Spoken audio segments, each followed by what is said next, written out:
लालू यादव जी ने मुझको जेल में डाला, मैं ही नहीं, मेरे 22 परिवार के सदस्यों को जबरदस्ती जेल में भेजा। लालू यादव जी ने मिलर स्कूल के मैदान में क्षमा मांगा था। नीतीश जी नहीं होते तो लालू जी मुख्यमंत्री होते क्या? लालू जी को भी मुख्यमंत्री नीतीश कुमार जी ने बनाया, ये आपको जानकारी होना चाहिए। और डिग्री में आप भाई पीछे छूट गए। व्यक्तिगत हमला करिएगा तो व्यक्तिगत सुनना पड़ेगा। लालू जी सबसे पहले, ये आपको जानकारी दे देता, सबसे पहले घुटना आरएसएस कार्यालय में ही जाके डाले थे। नीतीश कुमार जी नहीं होते तो लालू जी नेता ही नहीं बनते, एमएलए तो बन जाते। इलेक्टेड सीएम को सिलेक्टेड सीएम ने हटाया। अब महोदय, चाहे भले ही पगड़ी पहले उतार लिए हो, मुंडन करा लिया हो, अलग बात हो, लेकिन हम तो भाई सम्राट चौधरी जी को कहेंगे कि भाई जो आपने जो पगड़ी जो उतार के कहीं भी रखी है, उस पगड़ी को संभाल करके रखिएगा, उस संभाल के रखिएगा। देखिए विजय सिन्हा जी का उस पर नजर है। सम्राट जी लालू जी के पाठशाला से निकले, से बाहर निकलिए, किसी की बपौती नहीं है ये सत्ता।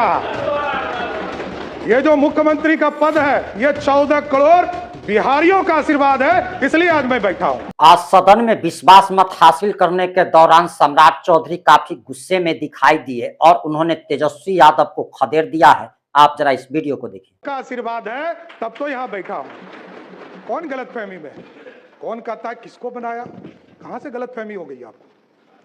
अरे मेरी तो राजनीति उत्पत्ति हुई है, मैं बता रहा हूं इस सदन के अंदर। नीतीश कुमार जी को मुख्यमंत्री बनाना था। 94 में समता पार्टी का निर्माण हुआ, मेरे पिताजी संस्थापक सदस्यों में से एक हुए।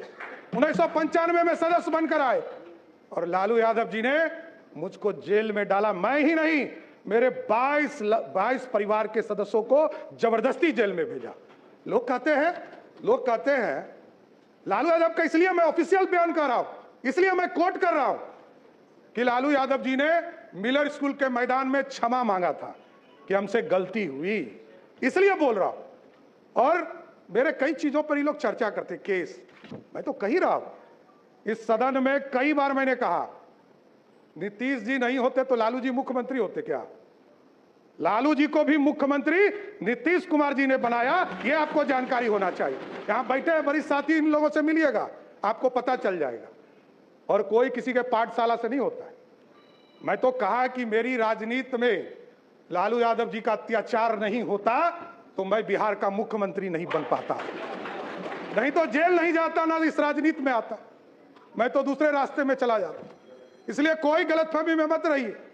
हमको पता है आप जो समझा रहे हैं ना, कोई किसी का पाठशाला नहीं है, ये लोकतंत्र है।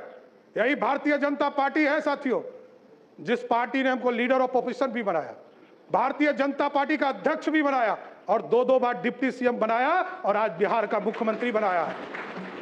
किस गलतफहमी में आप हैं? सबको, पूरी पार्टी एक है, कोई गलतफहमी में मत रहिएगा।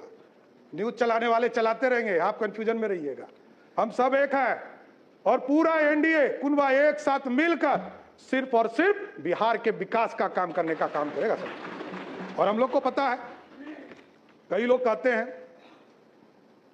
बहुत चर्चा चल रही है, मैंने देखा सोशल मीडिया, नए नए मीडिया के रूप आए, मैं खुद भी नहीं समझ पाता हूं। मैं यदि माइनर होता 1995 में तो मेरे को जेल में रखता क्या? बाल सुधार गृह में रखता।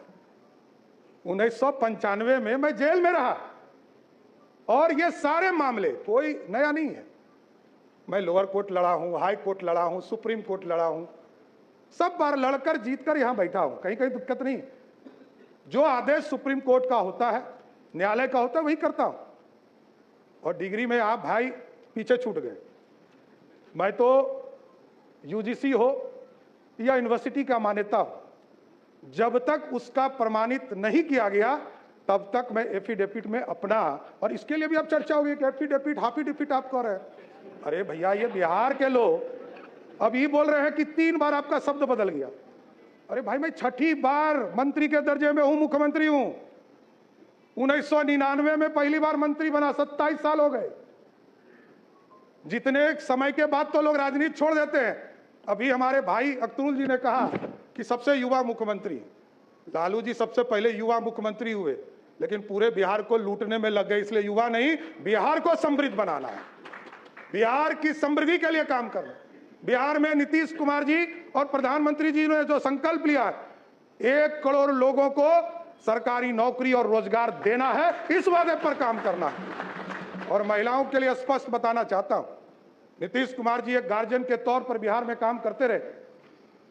आदरणीय प्रधानमंत्री जी लगातार महिलाओं के सम्मान में आगे बढ़े और अभी कह रहे थे ना कि आरक्षण के अंदर आरक्षण दे दीजिए।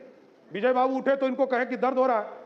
आज देख लीजिए, हमारी बहनें यहां बैठी है, 29 विधायक हैं यहां पर, उसमें से 23 विधायक सिर्फ ओबीसी या दलित समाज से है, 2/3 से अधिक। जब आरक्षण होता, आज यदि संसद में बिल पारित हो गया होता तो यहां 29 नहीं 122 विधायक जीतकर हमारी बहनें आएंगी। यह व्यवस्था चाहते हैं मोदी जी और नीतीश कुमार जी ने तो इसके लिए किया।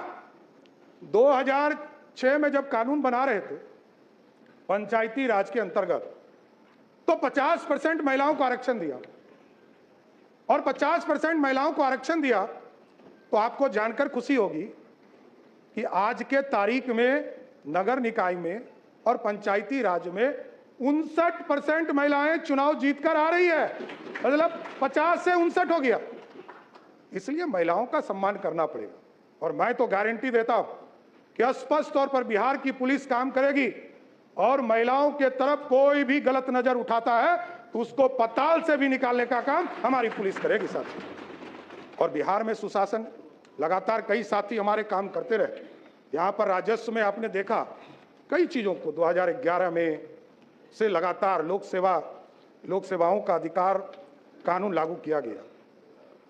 बिहार भूमि पोर्टल शुरू किया गया, ई मोटेशन की सुविधा शुरू की गई। उसके बाद दिलीप जायसवाल जी आए, उन्होंने इसको आगे बढ़ाया, ई प्रबंधन को। विजय सिन्हा जी आए, उन्होंने ई मापी की व्यवस्था कराया। राजस्व न्यायालय में ई कोर्ट की व्यवस्था कराया। संजय सरावगी जी थे, इसको पूरा डिजिटल कराने का काम किया।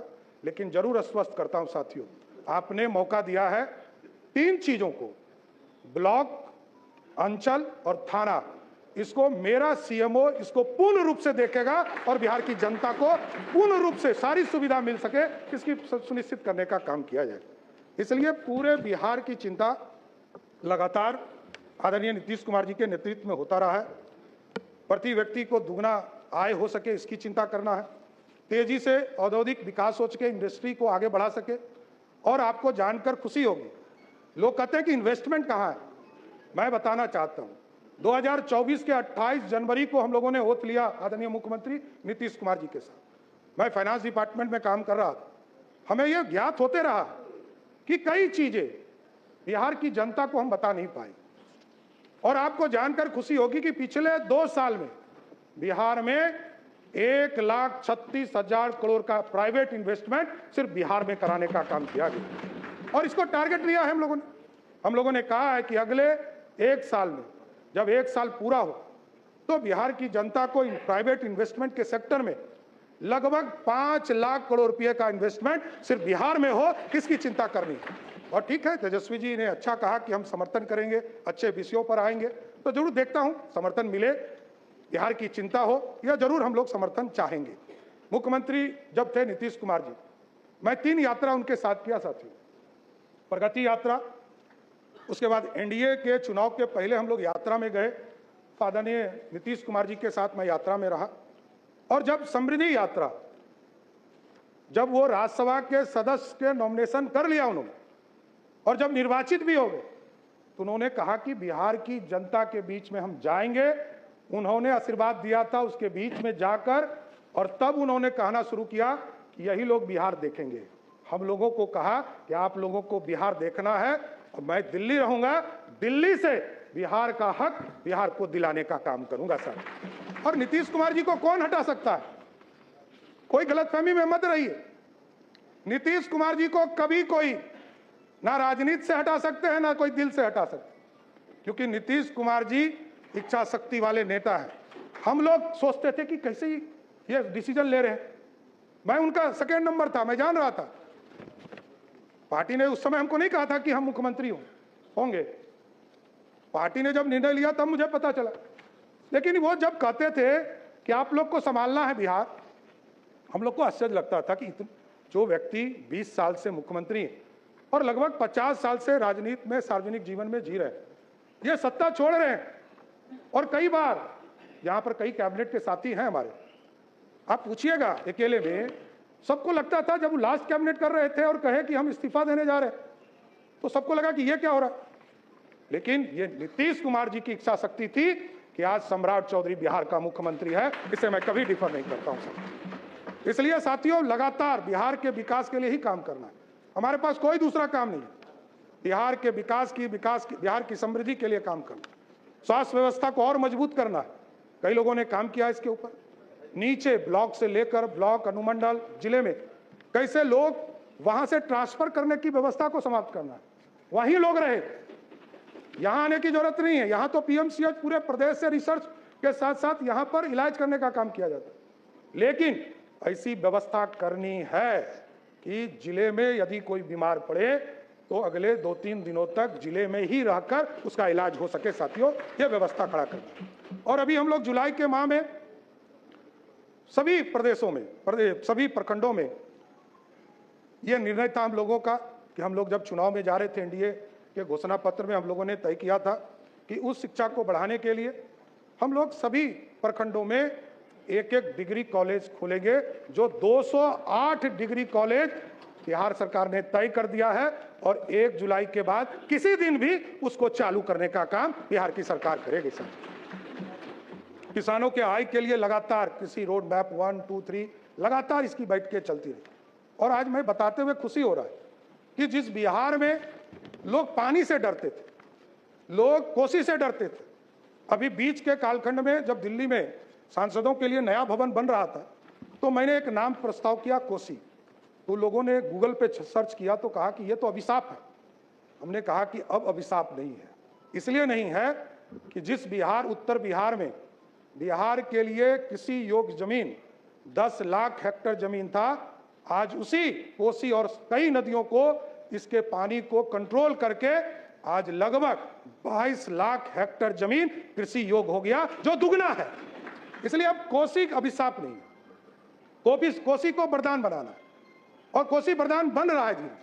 और 2024 में आपने देखा कि अभी तक का सबसे अधिक पानी कोसी में नेपाल के तराई से आया और पूरी तरह बिहार में मात्र 156 गांव में जो रिवर साइड थे उसमें सिर्फ पानी आया। 6.5 लाख क्यूसेक पानी छोड़े गए, 6,48,000 क्यूसेक पानी छोड़े गए, जबकि उसकी कैपेसिटी ही उस बांध की 6,52,000 क्यूसेक पानी था। इसके बावजूद पूरा नॉर्थ बिहार बचा और बिहार ने देखा है 2008-9 में किस तरह पूरा कोसी समाप्त हो गया था, चाहे वो पूर्णिया का इलाका हो, उसमें पानी, बाढ़ की स्थिति हो गई। इसलिए ये संरचना बदल रही है, लेकिन और इसको अच्छा करना है, क्योंकि वाटरवेज सबसे सस्ता है। 1 रुपया 30 पैसे के रेट से सबसे सस्ता वाटरवेज के माध्यम से ट्रांसपोर्टेशन है। रोडवेज उससे महंगा, रेलवेज उससे महंगा, उससे महंगा रोडवेज है, और फिर एयर ट्रैफिक है। तो कई चीजें हैं जिसको करना है। और अभी तो आदरणीय प्रधानमंत्री जी और आदरणीय नीतीश कुमार जी के सहयोग से बिहार में आप देख रहे होंगे एयरपोर्ट लगातार बनाने का काम शुरू कर दिया। आप देखिए किसानगंज जो हमारा टेल पॉइंट है, वहां भी एयरपोर्ट की कल्पना की जा रही है। पूर्णिया एयरपोर्ट चालू हो गया, फारबिसगंज में एयरपोर्ट की कल्पना की जा रही है, सहरसा में एयरपोर्ट की कल्पना की जा रही है, उसका भी टेंडर निकल गया, बीरपुर का टेंडर निकल गया, दरभंगा में हमारा एयरपोर्ट बनकर तैयार हो गया और चालू है, और अगले 6 महीना में नया बिल्डिंग टर्मिनल भी चालू हो जाएगा। उसके बाद वो एयरपोर्ट बिना आसन अनुमति के नेता प्रतिपक्ष बैठ मैं तेजस्वी जी बिना मैं बताऊंगा, इस बिना पर भी आसन चर्चा अनुमति होगी, खड़े रहूं, बिना आसन अनुमति खड़े रहूं,